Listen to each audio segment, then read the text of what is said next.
በአክሱም ወንድሞቻችን እህቶቻችን ላይ የሰማነው ድርጊት የሰማነው ነገር ልብ የሚያቆስል ነው። ሰላት እየሰገዱ ሳምንታዊ ዒድ የሆነ የጁምዓ ሰላት በእስላም ትልቅ ቦታ ያለው ነው። የጁምዓ ሰላት ትልቅ ቦታ የተሰጠው ነው። ጁምዓን ዝም ብሎ የሚያሳልፍ ከባድ ቅጣት እንዳለበት የተነገረበት በዚህ ላይ ያሉ እህት ወንድሞቻችን ላይ ይህ ሁሉ መከራ ቀርበዋል።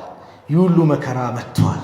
እየሰገዱ እነሱን ማወክ፣ እየሰገዱ እነሱ ላይ ድንጋይ መወርወር፣ እየሰገዱ የሚሰግዱበትን መስገጃ የሚመች እንኳን ምንጣፍ እኮ የላቸው ሸራቸውን መስጊድ አሰሩም ተብለው ክራይ ቤት ላይ ሆነው ያ አላህ በሀገራቸው በተወለዱበት ቀያቸው ያደረገው ደግሞ የጸጥታ አካል ነው ሲባል ልባችን ቆሰለ። ሐቂቃ የጸጥታ አካል የሀገሪቷን ሰላም አስጠብቃለሁ የሚል አካል ይሄ ነው ኢትዮጵያ እንዳታድግ የሚያደርጋት አንዱ እንደዚህ አይነት የተሰገሰቡ ስልጣን ይዘው በስልጣናቸው የእስላማዊ ጥላቻን እንደፈለጉ የሚያደርጉ አካላት ናቸው።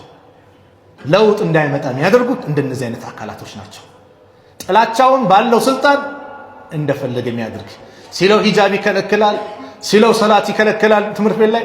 አሁን ደግሞ መስጊዳቸው ላይ ያ አላህ የተከራዩበት ላይ መስጊድ እንኳን የላቸው በተወለዱበት ቀይ ላይ ይሄንን ማድረግ እጅግ አሳፋሪ ነገር ነው። ቁርአንን መቀዳደድ የአላህ ቤት ላይ የተከበረው ቤት ላይ ገብቶ እንደፈለገ መሆን ወላሂ ይሄ በጣም የሚያሳፍር ውርደት ነው። ወራዶች ስለሆኑ ነው ያደረጉት። የእጃቸውንም ያገኛሉ አይቀርም። ቢያንስ እዚህ ነን ያለነው ለእነዚህ ወንድሞቻችን ዱዓ እናድርግላቸው። የሚመለከተው አካልም ደግሞ ይሄንን ነገር በአስቸኳይ እልባት መፍትሄ ያምጣለት፣ መፍትሄ ሊያመጣለት ይገባል።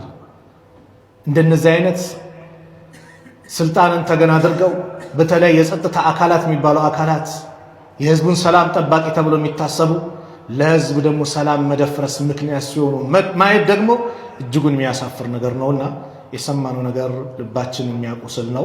አላህ ሱብሓነሁ ወተዓላ ለነዚህ ወንድሞቻችን ጽናቱን፣ ብርታቱን፣ ጥንካሬውን፣ ጀግንነቱን አላህ ይወፍቃቸው።